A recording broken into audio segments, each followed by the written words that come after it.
Diana Athill, the renowned British editor, once wrote, "Everything that makes life worth living is the result of humankind's impulse to fight the darkness in itself, and attempting to understand evil is part of that fight." The evil that was the Holocaust has been written about in many forms. That makes sense. There are as many stories as there are people who survived, escaped, or were killed. They each educate us or inspire us or guard us against dangers that can coalesce into nightmares of unimaginable proportions. As the child of Holocaust survivors, I naturally have read dozens and dozens of books about that time. Each time I am stunned by the barbarity, the evil, and the scale of the murders. But I am also mesmerized by the kindnesses, the bravery, the resistance, and even the love stories that imbue these stories. So today we're going to do something different in this episode. I don't think I've ever done this in 400 episodes that I've done. I've invited today Rebecca Frankel, who's the author of Into the Forest, and Julie Orringer, the author of, among other books, Invisible Bridge. And just as a side note, Invisible Bridge is one of my top 25 novels that must be read. So just make a note, because I said must be read, not just I'm encouraging you to read it. Julie wrote the New York Times review of the other book that we're going to be discussing, Mala's Cat by Mala Katzenberg. Mala was a Holocaust survivor, as were the Rabinowitzes in Rebecca's superb new book. And there's an interesting intersection among the three of us here today. Julie's novel, Invisible Bridge, is loosely based on her grandfather's life during the Holocaust, which has many common elements to my father's time during the Holocaust, and particularly in the Munkaslager, the Hungarian labor camps. And Rebecca is a close friend of one of my nieces, and actually spent some time with my parents, who, as I mentioned, my father was a Holocaust survivor, but so was my mother. The other common element, besides the fact that Julie and Rebecca and I have a connection, is both books reveal the undertold story of those who survived or resisted in the forests. We hear about the resistance in the Warsaw Ghetto. There was the most well-known incident in the forest that was depicted in a film a couple of years ago. But a lot of these small instances of surviving in the forest are pretty undertold. As I mentioned, Julie wrote the review of Mala's Cat for the New York Times, and she was kind enough to join us since Mala's Cat was posthumously published. And I want to share that Rebecca is a Polk Award recipient, former executive editor of Foreign Policy's print magazine. Her work has appeared in the New York Times, the Wall Street Journal, the Atlantic, and, bunches of other highly acclaimed publications. Her latest book, the one we'll be talking about, Into the Forest, has been named one of the 10 best history books of 2021 by the Smithsonian, and was a finalist for the National Jewish Book Award. And with that sort of long introduction, warmest welcome to you, Julie and Rebecca, for joining me on Just the Right Book. It's great to be here. Thank you. So both books begin in small Polish villages. Poland became a football between Germany and Russia beginning in 1939, when they signed a non-aggression agreement. And just like that, they just divided Poland, with the East going to Russia and the West going to Germany. And then in 1941, Germany disregarded the agreement and invaded and then occupied Poland. But I'd like to begin the conversation by having each of you briefly talk about what Jewish life was like in these villages before 1939. So Rebecca, let's start with you talking about Zettel. Sure. So the Rabinowitz family that I'm writing the story about in this book, they're from the town of Zettel, which is unique in many ways, but also unique because the population there was predominantly Jewish. It was something like 80+% of the town was Jewish people, and they had really good relations with the non-Jewish community. And so I think when we talk about, the Nazi invasion in particular that you just mentioned, it was like a stunning change to life. The Soviets who had been there, of course, interrupted life in many different ways. But the way that Zettel was unique and the way that life existed there before was very rich Jewish life. The Rabinowitz family did very well for themselves. Morris Rabinowitz was a lumber dealer, and Miriam Rabinowitz owned her own shop. They had lots of family, lots of relatives there. It was a very happy place. There were other testimonies I was able to mine as part of my research from other survivors from the same town. And they said things like, Zettel was a safe haven. It was sort of an insulated, happy community. And that one other woman who survived said, it was a good place. It was a happy place. The people there were good to each other. So I think the shock of what happened when the war started, and especially when the Nazis finally made it there in the summer of 1941, was especially devastating to this community that hadn't really had the same sort of rampant anti-Semitism that was, plaguing Poland from the early 1930s. And Rebecca, in their town, as you said, about 80% of the population was Jewish. And there was a fairly, which was not true in all Polish villages, but there was a fairly easy relationship between the Jews and the Gentiles. There was, and it's not to say there wasn't anti-Semitism or that, these communities didn't have conflict, but, Morris and Miriam, for example, had lots of friends who were non-Jewish, as did many others. The Polish priest in the village, there were more synagogues than there were churches there, but was very warm to the Jewish community, which, at the time was sort of unusual, given how much we could say, I don't know, mixed messages probably puts it a little bit too delicately, but how the leaders of this Catholic community in Poland was sort of, as Hitler was coming to power, many of them were, extremely enthusiastic fans of what he was doing and sort of his attitude toward the Jewish population of the country.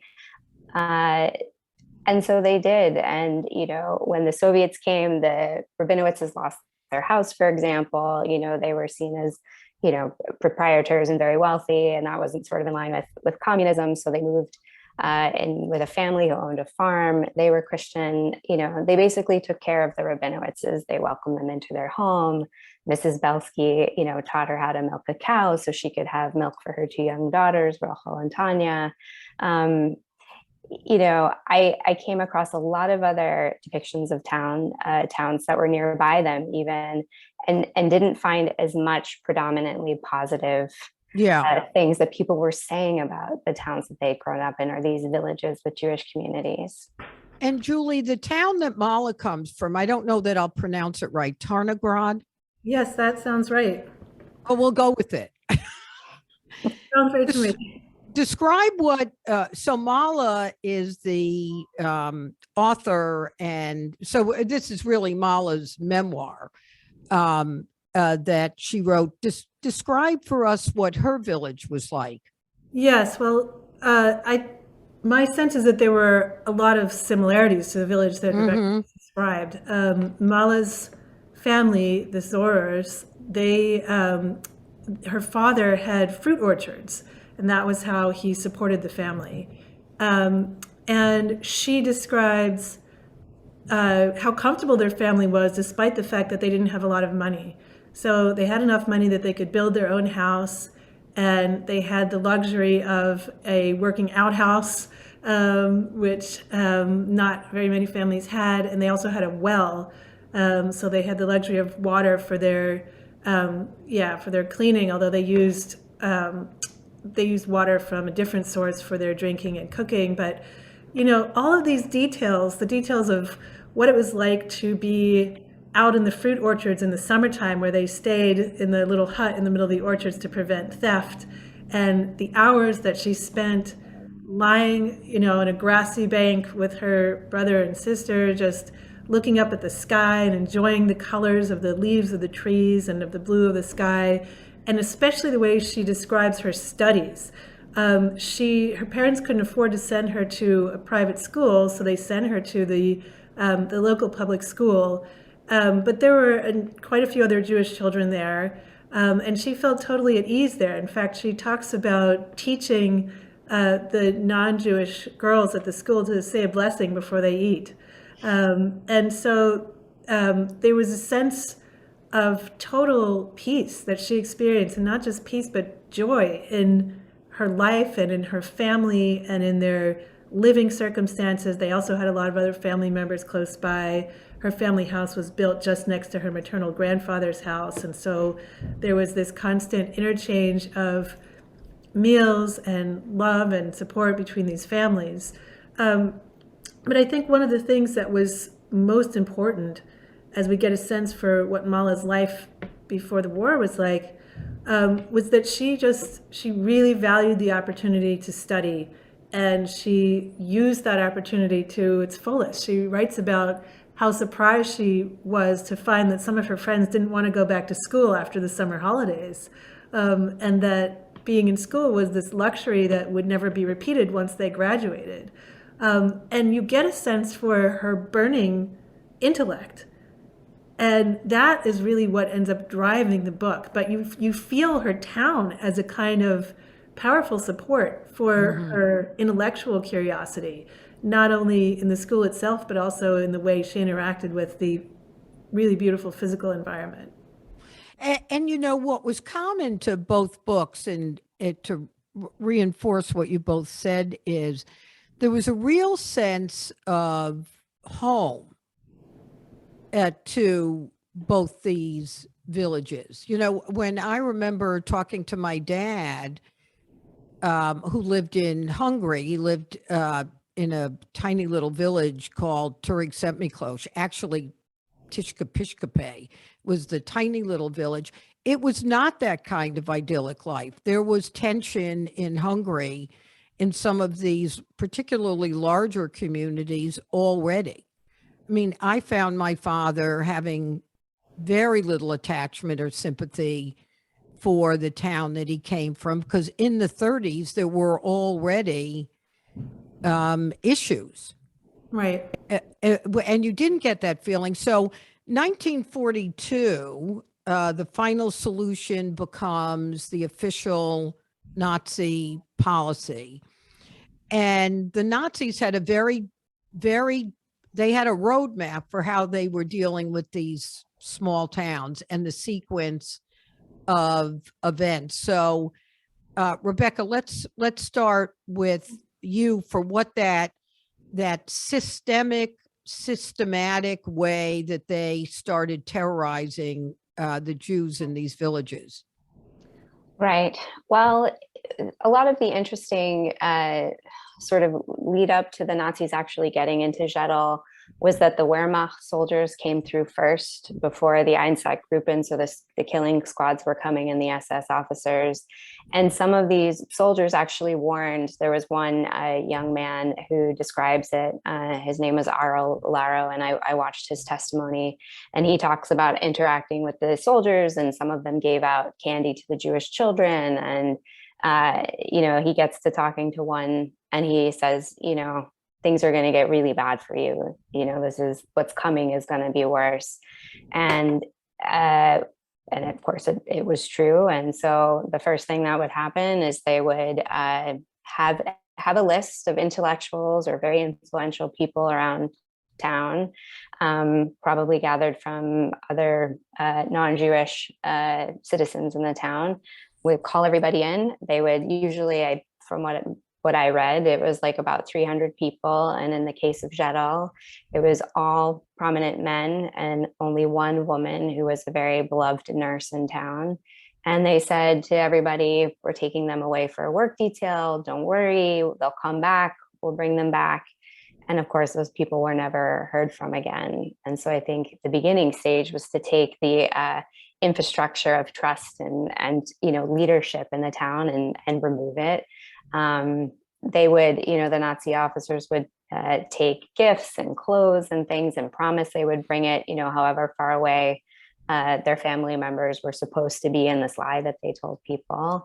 And then it came all the sort of the loss of your basic human rights. The Jews in town weren't allowed to walk on the sidewalks. They had to walk in the streets. And the Yellow Star came and so on and so forth. They couldn't, go into certain shops and the local farmers were no longer allowed to sell their goods to their Jewish friends. I think in the case of Jedal, there was some smuggling and some private arrangements that were made. And of course, then came the ghetto, which is sort of this real institutional change meant to just strip everybody of not only their last belongings, their homes, but their sense of security and their right to do anything. And in Jedal, it was like an internment camp. So people were, allowed to leave to go work, but then they had to come back in. So in the case of Mala, I mean, right? I'm not giving anything away because it's clear when you read the book, but both the Rabinowitzes and Mala survive the war. Mala was orphaned at 12 and operated alone. I mean, operated alone during the entire war with the most extraordinary chutzpah, intuition, quick-wittedness, and really unimaginable resilience. I mean, we'll get to the cat in a minute. And the Rabinowitzes survived as a family, remarkably as a family. But Julie, one of the things I'd like to hear your thoughts on is I almost couldn't believe that Mala's story was true. I mean, it, and I kept going back and forth between marveling at it because the amount of detail she had and the stories, certainly I've read other stories like it. But one thing that really made me think, okay, maybe this is all quite accurate is describe for us, even before the ghetto was liberated, Mala was the one taking off the Yellow Star and going out there and getting food for her family. Describe for us, literally, what was she doing? Well, so the sort of preface to her taking on this role was that that sometime after the occupation, after there were quite a number of unprompted killings of the Jewish population, both in larger groups and smaller ones, Mala was out with her brother, and they were trying to get some food for the family. And they had actually been given some bread and some milk that they were going to take back to their family. And they were stopped by some officers who then ended up just opening fire on them and killing her brother. And she fell down in the cornfield that they ran into, and they thought they had killed her as well. And so once they had left, she got up in what must have been a state of horrific shock and brought the food and milk home to her family and had to deliver the news to her parents of her brother's death.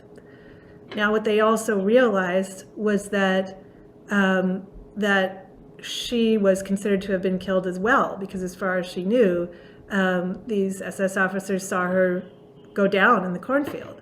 And so, so from the moment that happened, she realized that the only way to continue to save her own life was essentially to cease to exist. So she had to kind of go underground from that moment so that she wouldn't be informed upon, that her family wouldn't be informed upon, and that nobody would know that they were actually harboring a child who was thought to have already been murdered. And so she essentially had a completely undercover existence.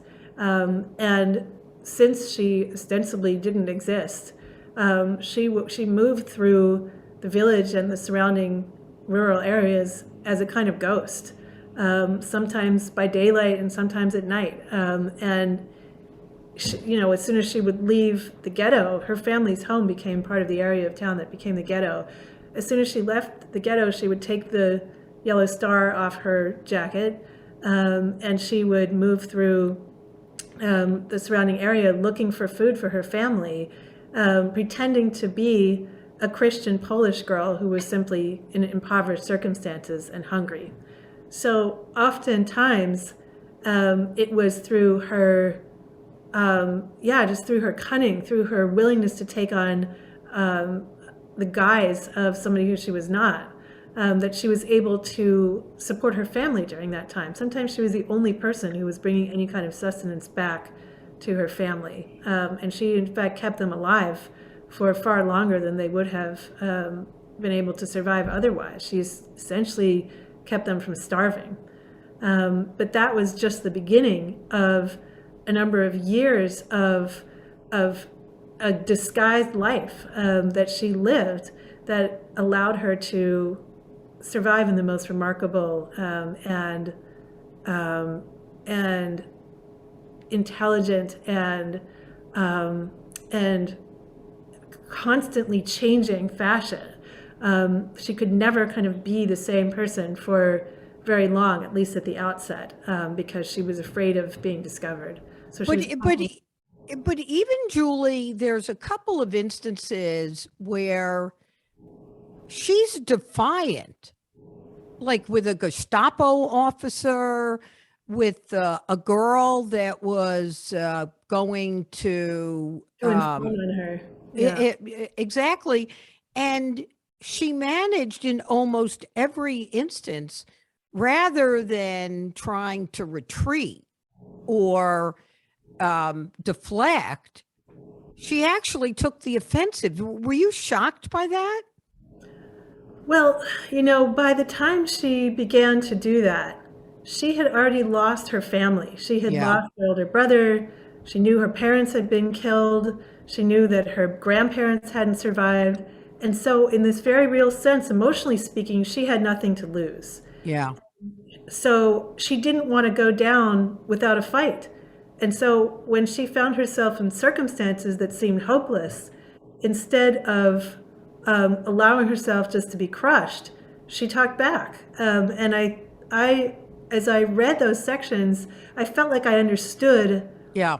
I felt like I understood why she would have made that choice. But you're right, it was astonishing that she knew well enough how to read those circumstances, how to read those situations, that it ended up turning out that that she wasn't killed outright on the spot, that she wasn't, shot for her defiance. Sometimes she actually impressed her oppressors, and sometimes they ended up sending her off with gifts of food and clothing instead of taking her life, which really and did you feel, Julie, that it defied belief at times? That's so interesting that you asked that question, because I guess I come, as you do, out of this tradition of survival stories. And every single survival story, because survival was so unlikely under the circumstances that that the victims of the Holocaust faced, every single one of those survival stories seems incredible. Every single one breaks a rule in some way, or relies on coincidence, or simply defies logic in some sense. And I think really what those stories point to is that rules were not governing the circumstances. It was actually human beings who were governing the circumstances. And the the way that Mala Katzenberg writes about it at times in the book is that some of the soldiers she encounters were poor students of Nazism, and did not ascribe to all of the beliefs that they were meant to uphold. But then in other circumstances, she appealed to people's humanity. There was one moment where her father, having been discovered by some Nazi officers in a barn where he had fled, he was about to be killed. And she defied a soldier in that moment. Yeah, saying, when you, just saying like, I'm putting myself in front of my father here. Imagine that at some point your daughter may have to plead for your life because circumstances are going to be reversed. And this person just seemed to have a moment of horror and then just departed. But her speculation in the book, she too was shocked. I mean, I think she shares, part of the reason I think we believe in the circumstances that she describes is because she seems to share our incredulity at those moments. And what she writes then is, he must have actually had a young daughter who he was thinking of at that moment. And the thought of that, of the circumstances being reversed must have sort of appealed to his sense of compassion or humanity. She really never lost the sense that she was dealing with other human beings. And that includes her desire for revenge on those human beings. Mm-hmm. And Rebecca, to go to into the forest, Morris Rabinowitz was outside the ghetto. He was somewhere in the forest. Miriam gets word that the ghetto is going to be imminently liquidated. So, as we talk about what they did in the ghetto, it was progressive until a ghetto was ultimately liquidated, either by killing everybody in the market square or in a forest or deporting them. But I was fascinated by Miriam making the decision to leave with Rachel and Tanya and go into the forest, and she wasn't even sure where Morris was. That's Describe true. that for us. So actually at that point, unbeknownst to Miriam, so Morris and Miriam had this incredibly strong marriage. They were very in love. They were wonderful parents. They were very devoted to each other. And they made this decision that if they were to be separated, that there was a forester, a friend of Morris's, a Christian friend, who he would know where one of them was. So the idea was they would meet at this house, or they would go to the house and give the information of where they were. So unbeknownst to Miriam, as the liquidation started in August of 1942, Morris was still in the ghetto. He was hiding. Oh, that's right. He was hiding in the movie theater in this room above. He had gone when they called everyone together again. They were pushing everyone out of the ghetto houses, and they knew from last time, the first selection in April of 1942, what had happened, that so many 1,200 Jews from their town and from other places who were in that ghetto were killed. They were never going to answer the call again. So they had built this bunker in the house that they were staying in the ghetto. But Morris's sister and mother and nephew were still alive, and he had a work certificate. And so they were still sort of holding on to the hope that if he would just go with the work certificate, pretend to be, his sister's husband or something, that he could save the rest of his family. So Miriam didn't know that where Morris was, if he had survived or not. And so that sort of makes her decision to sort of, take her family and escape the ghetto in the middle of the night after they were submerged and hiding for 3 full days, even more brave and courageous. And she was with her sister, Luba. And there were a lot of people in that bunker with them. And, the time came, they had heard local Polish villagers who came, and they were walking over the bunker, and they were saying, rich Jews lived in this house, and they made these plans to loot it. So they knew that their window to escape was going to be really short. And they just seized the moment. And Luba was the only one willing to go up and see if the coast was clear. So it was really these two sisters, these two women leading not only the 2 girls, Rachel and Tanya, but this whole other group of people who sort of connived their way to go with them. And yes, she didn't really know. And the remarkable thing about that night is they managed to get outside of the ghetto and to escape really without running into anybody or being caught, is that they ended up going around in circles. And so they didn't end up getting very far at all after walking the whole night. And so just as they're sort of, the girls are exhausted, they're tired, they haven't had anything to eat, they went to this house where this elderly couple lived. And they were fearful to be helping Jews, but they gave them I think it was some pickle juice and a little bit of bread. And they pushed over to the side of the road because they knew they'd have to hide as soon as the sun came up. And all of a sudden, Miriam tells everyone to be quiet. And she says, "I hear Meshka," which is what she called Morris. And her sister is like, no, this is nuts. And she starts shouting his name, Meshka, Meshka. And everyone's putting their hands over her mouth and they're saying she's gone mad, she's crazy. And she actually did hear them. And so that's how they made one of these other sort of miraculous and hard to believe reconnections. And from there, they went into the woods really together. And this is really a question for both of you, Rebecca, based on your knowing the Rabinowitzes, and then we'll talk about the Lazowskis in a minute, and Julie, because of your family. You can't help but hear these stories or read books like Mala's Cat or Invisible Bridge or Into the Forest without speculating how you might manage. Like, would you ever have the bravery? I mean, Rebecca, you knew my mother. My mother didn't seem like the kind of woman that would survive Auschwitz. And I mean, she seemed like this, sweet, cute She was a woman. wonderful bubby, right? By the time I met her, she was Yeah. Shoshana's, she was the grandmother, and she was so loving and wonderful. But Shoshana did tell me that story of what your mother did.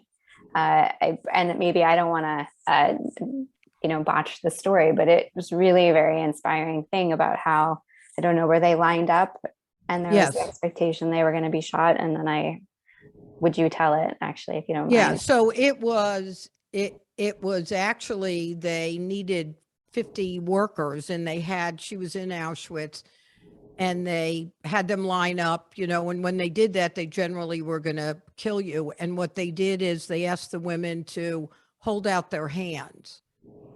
And what they wanted were workers.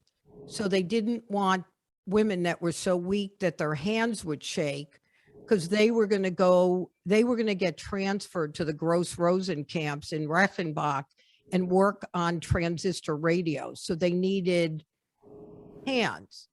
So instead of them shooting them, you had to put your hand out. And then I don't know if it was that story because there are so many stories, but she ended up being moved from Birkenau, Auschwitz to the Gross Rosen camps because of that. But there was also a time where she considered killing herself. There was also a time that somebody saved her life. She saved somebody else's life. But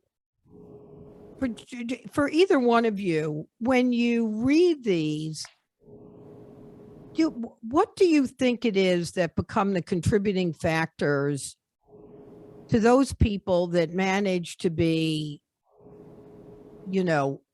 extraordinary like Mala, or brave and sturdy like Miriam, or even the girls, right? I mean, there were some people who killed babies because their crying would put 25 people at risk. So people made bad, ugly decisions and people made kind decisions. But what are your observations about, I mean, we're talking about survivors here. Yes. I constantly asked that question as I was reading the book. The thing I was so struck by as I came to understand who Mala Sorer was this sense that she was really angry. She was not acquiescent to what happened, nor did she feel that this was her fate and that she had to kind of succumb to it. It wasn't sadness that overpowered her. It was rage, and it was the thing that kind of set her story apart in a way. I don't feel like I've read that many stories of female survivors of the Holocaust who were driven by rage and who were driven by a sense of vindictiveness.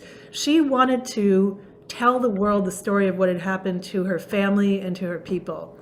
She came from a family that valued her intelligence and from a tradition that valued storytelling. And so what kept her alive was the knowledge that if she could persist, this story would be told. And I kept feeling as I was holding this story in my hands, oh my God, she did it. She kept doing it. But numerous times over the course of the narrative, she returns to that desire to tell the story. And so in a sense, storytelling saved this person's life. And Julie, to that point, I listened to an interview that her daughter did in England for the American Jewish refugee organization. And her daughter said just that she felt it was critical that story be told, that people needed to know that this is what happened. This is what people did. And she did, according to her daughter, to exactly your point, consider it her form of revenge, that she was going to reveal the details. Rebecca, what's Miriam? Did you know Morris also? I didn't meet them ever. They both passed away in the early 1980s. So, for me, I feel as though I know them now, but I didn't. Well, you know both their daughters. Yes. So Rachel and Tanya, who are now Ruth and Toby, they're both still with us, and they were sort of my main well source of information and telling the story. How would they describe their parents? With a lot of love. And, their family stands out to me in a lot of ways. So many of the families that came into the forest who managed to escape their ghettos, they did not, as you mentioned, come together. They did not come intact as a family unit. There were a lot of, women with young children or men without their families and kids who went in as orphans. And so Rachel and Tanya, or Ruth and Toby, managed to maintain their childhood in a way that they did not have to do it. And so when they talk about their experience in the woods, there are horrific things, of course, that they remember, and being hungry all of the time and seeing dead bodies in the morning during the winter, people who had, succumbed to hypothermia. But they also have happy memories, and it's not wrong to call them that, because they were with their family, they were with their aunt. They had a cousin who unfortunately didn't survive his time in the woods. He was a partisan fighter. And I think that also it's remarkable that Miriam and Morris's marriage held together the way that it did. There were other families that I read about and testimonies where the men separated. They were conscripted by the Soviets to be in the partisans, or they chose to willingly, they wanted to go fight. And Morris's primary objective through the whole thing, and of course he became sort of, what we'll call a reluctant leader in the woods, that people literally would not leave him, even as, other people who weren't related to them and were just neighbors or just who came upon them, because he had this knowledge of the forest, having been in the lumber business, and he had these Christian families that were helping them out and coming to them and saying, the Nazis are coming, or, they've moved into this town, which is close to whatever camp they were living in at the time. And, he did say, I think multiple times later in life, that if he had known what the experience was going to be, he would never have gone into the woods. But it was not, for choosing, and it was not a hospitable hiding place. It was the only hiding place really for most people. But it was, a really brutal, the forest itself was this sort of violent sanctuary. Subculture. It was its own ecosystem. Absolutely. There's two things, or one thing I want to get to before I finish the conversation with really love stories. But Julie, one of the sets of experiences of Mala's that reinforces and sort of coalesce for me now that I hear you say it, her need for being independent and self-reliant was she ended up in disguise as a Polish girl working for what was considered Polish slave labor, worked in a hotel restaurant, ended up going to London, where they took some of the refugees. She had two opportunities to be adopted. Right. And she turned them both down. Were you surprised by her doing that? Well, it was a really interesting choice that she made in both of those instances. I felt like by that point in the memoir, she had established her own independence so strongly that felt like one reason that she wanted to continue to be alone. She almost felt, and sometimes it was kind of defensive, sometimes she felt like she had to be alone in order to continue to survive. And so when she was appealed to by these families who wanted to adopt her, her survival is no longer an issue in the same way. And so there wasn't the same kind of impetus for her continued independence. But I think that what was driving her refusal to join another family was her sense of loyalty to her parents and to her siblings. She didn't feel like she could become, in a legal sense or in an emotional sense, the child of anyone but her parents. She had this incredible fidelity to her family, and at first, I think it was a kind of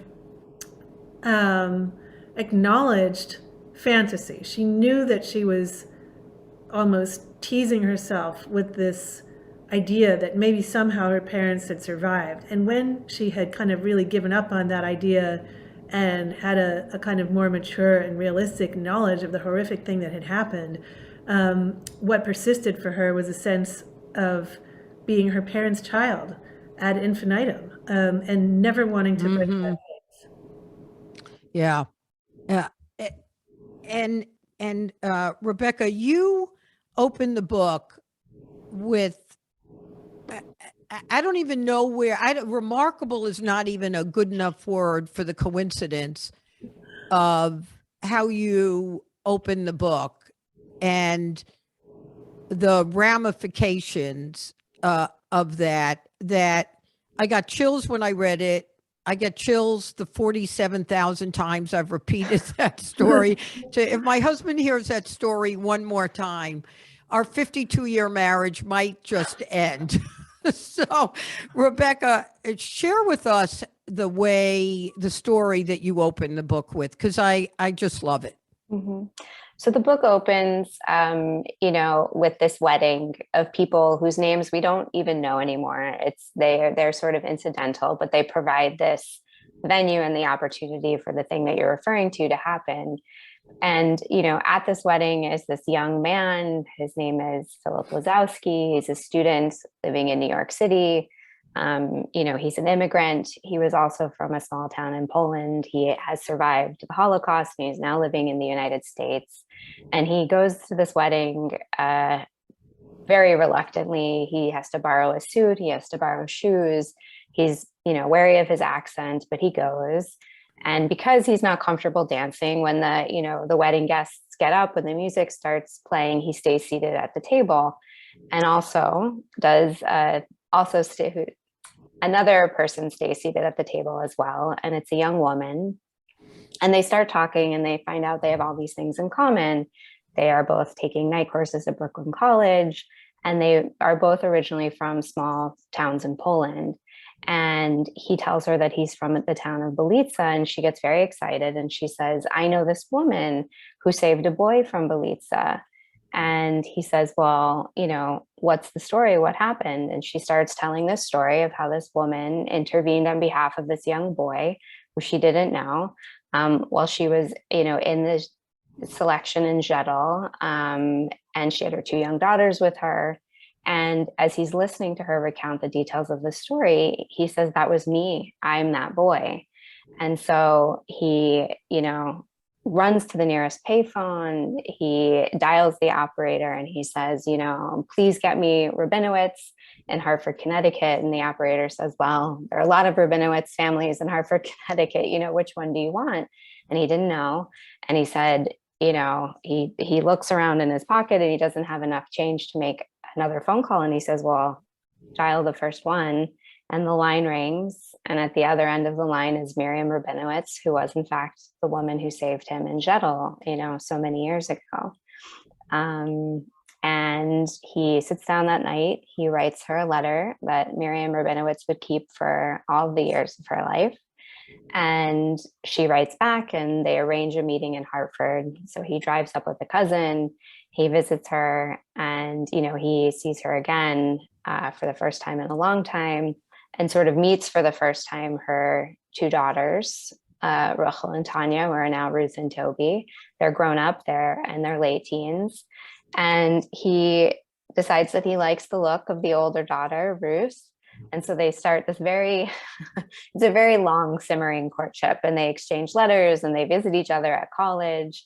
And eventually, 2 years later, they get engaged and they get married. So this, Miriam Rabinowitz, who did save the life of Philip Lazowski, she didn't know him at all, and kept him from being killed when he found himself alone at the first ghetto selection in April of 1942 in Jeddah. Saved the boy who would end up bringing her first grandchildren later in life. And so Philip Lazowski. Can you believe that, Julie? The thing that really blew me away about this story was the fact that that she didn't know that he had survived. Yeah. So he, by calling her that day, was bringing that news to her. He was. And, it's interesting because the Rabinowitzes were also unique in the fact that after the war and after they settled in the United States, they talked about the woods a lot. It was not a taboo subject in their home. It was not a dark corner that they tried to stay away from, when they were talking about what they'd been through. And Miriam did wonder very often whatever happened to the boy from Belitsa. And so it was, the reason why this friend of Ruth's, a young woman whose name was Gloria Kozlovsky, had heard the story, because they did talk about him. And Miriam was, so I don't want to say fixated, but it was something that she did think about quite a bit. And Rebecca, talking about the Rabinowitzes, and you knew my family. I've often said that if I wrote a book about my family, I would call them the happiest Holocaust family ever, because, as you know, our house was no secrets. It was very celebratory. It was, if we survived, we're gonna live. Mm-hmm. And everybody came out of the war in a obviously different way. And, one of the things that we didn't get to talk about that, of course, strikes you when you read Mala's Cat or Into the Forest is we are again watching barbarity. We are again watching that we're not saving children, that there are autocrats who are getting people to do their bidding regardless of the inhumanity of it. And I keep hoping, if we read books like Mala's Cat and read books like Into the Forest, that there will be tiny, tiny incremental steps that will save anything from being as bad as we think it could be. And it breaks your heart. You feel sad over again. But I do think it's important for us to, Rebecca, in both your cases, to write these stories, to do the research, to tell these stories, because they matter. If there's 5 people who end up changing how they're going to operate and they happen to be in the administration, that can, in Europe or the United States or anywhere in the world, it makes a difference. So I'm sorry that we've run out of time. I want to, we have barely touched the surface. I would share 2 things with our listeners before I thank both of you. One is the amount of research, Rebecca, that you did, and the kind of urgency and detail that you brought to the story of the Rabinowitzes made me feel like I was right there. I mean, it's because it has so many threads to the story, the love story, the kindness, the evilness. I was going to say badness. I don't think that's a word. Evilness, and I think in Mala's cat, in the instance of that, we didn't talk about whether we thought the cat was imaginary. We'll have to save that conversation. You're again struck by the resilience of human beings.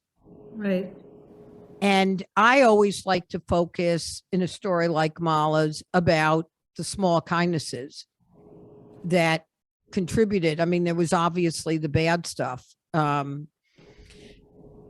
So I feel like we ran out of time. I'm sorry to our listeners. You're just going to have to read the damn books. Rebecca, really thank you for writing this book and telling the Rabinowitzes' story. I mean, you can't help but feel charmed by it. And Julie, thank you so much for taking the time. Little did you know that when you agreed to write the review that you would get barraged with the request to join us and talk about the book. Well, I'm so glad to have had the opportunity to do so, and it's always such a pleasure to speak about any book with you. And I love that we're having this conversation at such a vital time. So it's been a total pleasure to speak to both of you. And great. I hope everyone will read Rebecca's book. Yeah. Thank you. Well, read them both. Rebecca, thank you. And maybe Thank you so much. We'll all see each other in Maine. That's the plan. Okay. We'll keep talking. Thank you so much. Thank you both. You. Bye-bye.